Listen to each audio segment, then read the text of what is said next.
we to refuse the bidding of so lovely a queen?" "Nay, you have called the roses in earnest to her cheek now, Sir Ralph," observed Lady Assheton, smiling. "Lead on, fair queen," she continued, "and tell your companions to begin their sport when they please. Only remember this, that we shall hope to see all your gay troop this evening at the Abbey, to a merry dance." "Where I will strive to find her Majesty a suitable partner," added Sir Ralph.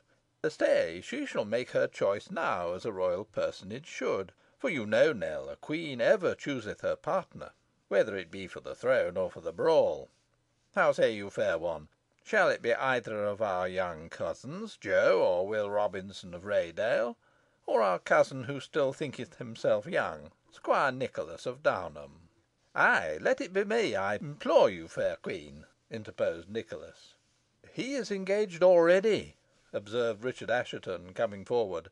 "I heard him ask pretty Mistress Tetlow, the farmer's wife, to dance with him this evening at the Abbey." A loud laugh from those around followed this piece of information, but Nicholas was in no wise disconcerted.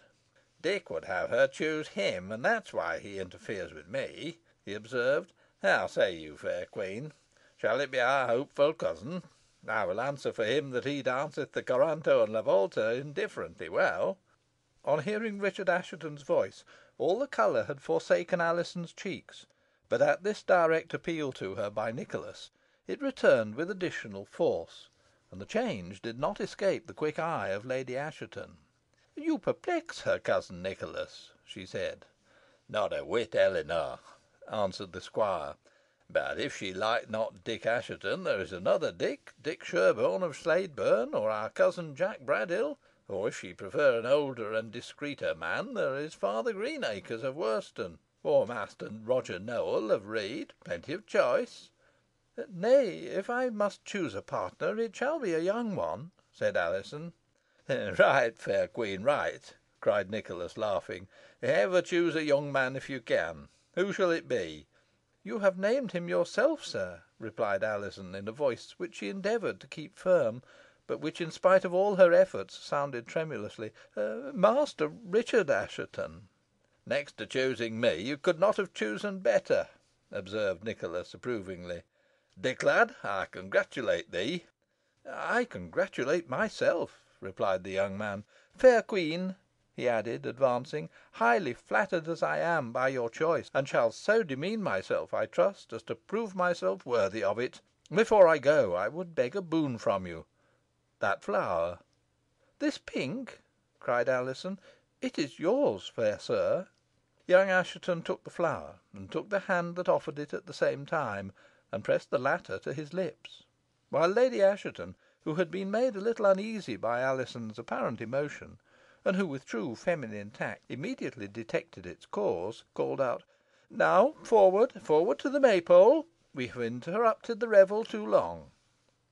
Upon this the May Queen stepped blushingly back with the usher, who, with his white wand in hand, had stood bolt upright behind her, immensely delighted with the scene in which his pupil, for Alizon had been tutored by him for the occasion, had taken part.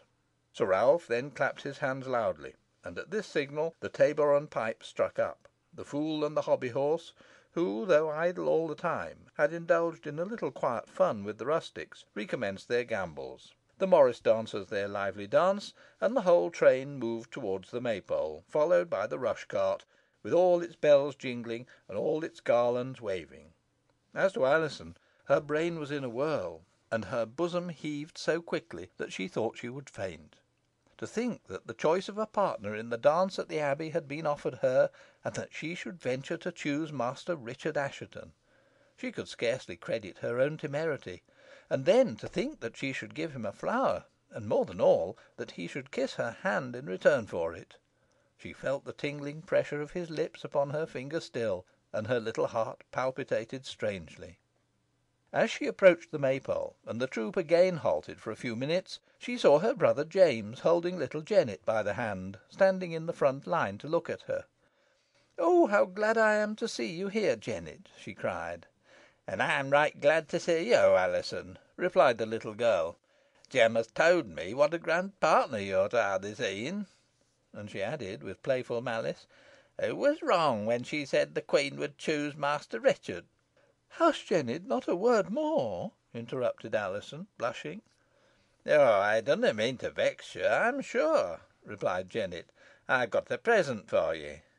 "A present for me, Jennet?" cried Alizon. "What is it?"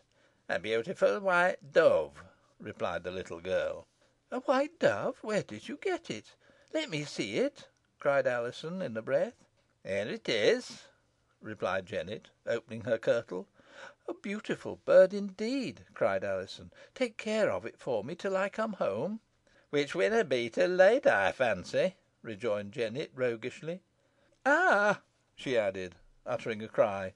The latter exclamation was occasioned by the sudden flight of the dove, which, escaping from her hold, soared aloft. Jennet followed the course of its silver wings as they cleaved the blue sky, and then all at once saw a large hawk, which apparently had been hovering above, swoop down upon it and bear it off. Some white feathers fell down near the little girl, and she picked up one of them and put it in her breast. "Poor bird!" exclaimed the May Queen. "Ay, poor bird!" echoed Jennet, tearfully. "Ah, ye dunna know, Alizon." "Well, there's no use whimpering about a dove," observed Jem, gruffly.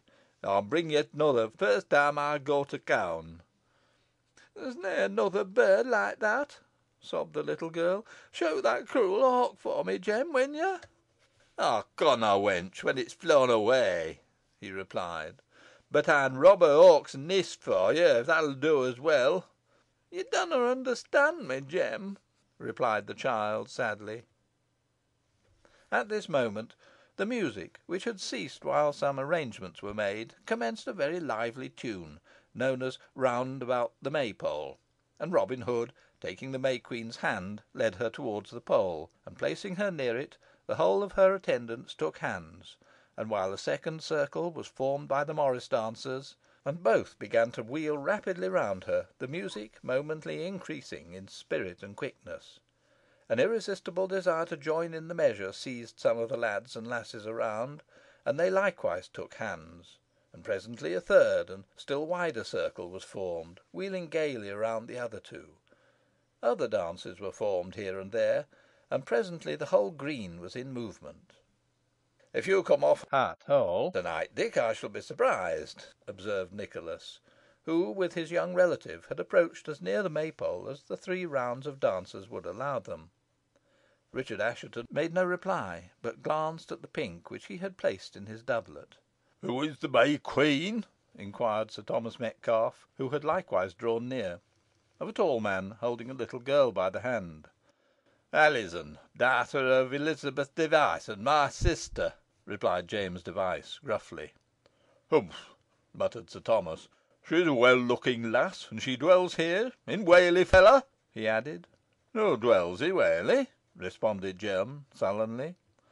"I can easily find her abode," muttered the knight, walking away. "What was it Sir Thomas said to you, Jem?" inquired Nicholas, who had watched the knight's gestures coming up. Jem related what had passed between them. "What the devil does he want with her?" cried Nicholas. "No good, I'm sure. But I'll spoil his sport." "Say but the word, squire, and I'll break every bone in his body," remarked Jem. "No, no, Jem," replied Nicholas. "Take care of your pretty sister, and I'll take care of him." At this juncture, Sir Thomas, who, in spite of the efforts of the pacific Master Potts to tranquillise him, had been burning with wrath at the affront he had received from Nicholas, came up to Richard Assheton, and noticing the pink in his bosom, snatched it away suddenly.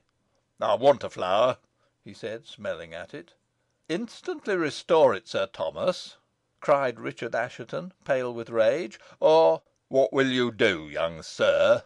rejoined the knight, tauntingly, and plucking the flower in pieces. "You can get another from the fair nymph who gave you this." Further speech was not allowed the knight, for he received a violent blow on the chest from the hand of Richard Assheton, which sent him reeling backwards, and would have felled him to the ground, if he had not been caught by some of the bystanders.